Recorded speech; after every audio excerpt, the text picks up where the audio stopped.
Welcome back to Camp Higher Ground and Training Camp 2014 for the Cincinnati Bearcats. I'm Tom Gelehrter, happy to get a chance today to catch up with Marc Nudelberg, special teams coordinator and tight ends coach for the Bearcats after day number 3. Special teams has been a focus, coach, really since the Belk Bowl. So let's start there. And if you look at your special teams too deep right now, except for maybe long snapper, really every position up for grabs.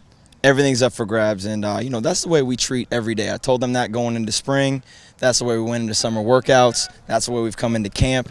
It's too deep everywhere, and it's a competition every day.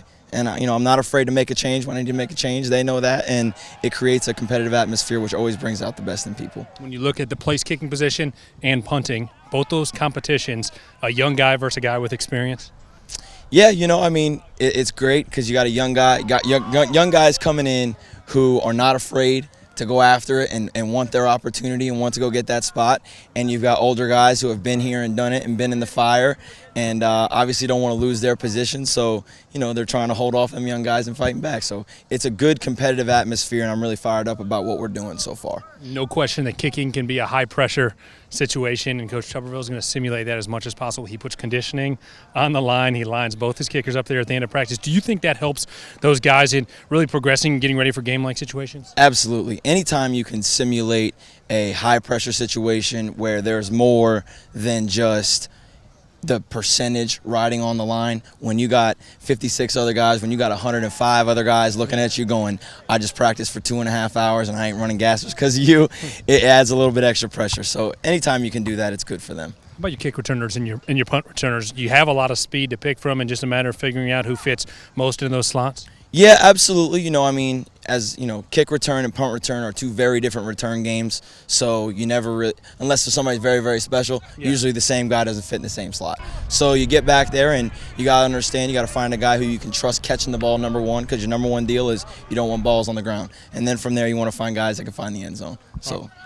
That's good on special teams. Let's flip it over to the other side and tight ends and that group that you're looking at, because you lost a guy like Blake Annan who had a great year last year. Now he's with the Philadelphia Eagles.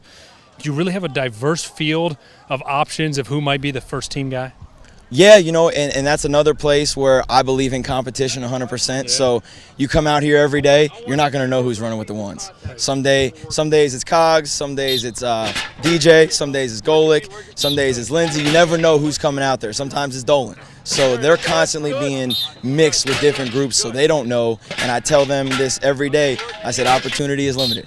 And so when you get your opportunity to get in there, you better make it count, because it's competition, and at the end of the day, we're going to play who we can trust to do the job and who we can count on. I'm sure you're watching a lot of film on those guys. The guy who starts on September 12th against Toledo will start because he did what?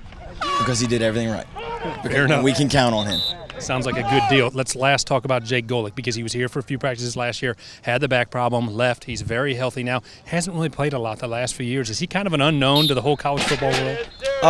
You could say that, I guess. He's kind of bounced around and, got some stuff done on his back this past season and is back healthy now. And I can't tell you how pleased I am watching him run around. The progress he's made in that short amount of time, from getting his back worked on to all of a sudden going through all the rehab and now being back out here going full throttle, first day in pads, full contact. Love what I saw out of him. So the sky's the limit for him right now. All right, Coach, sounds good. As always, we appreciate you taking some time to chat, not only special teams but tight ends with us. Thank you. All right, that is Marc Nudelberg. I'm Tom Gelehrter with another report as day number 3 now in the books out here in West Harrison, Indiana on Bearcats TV.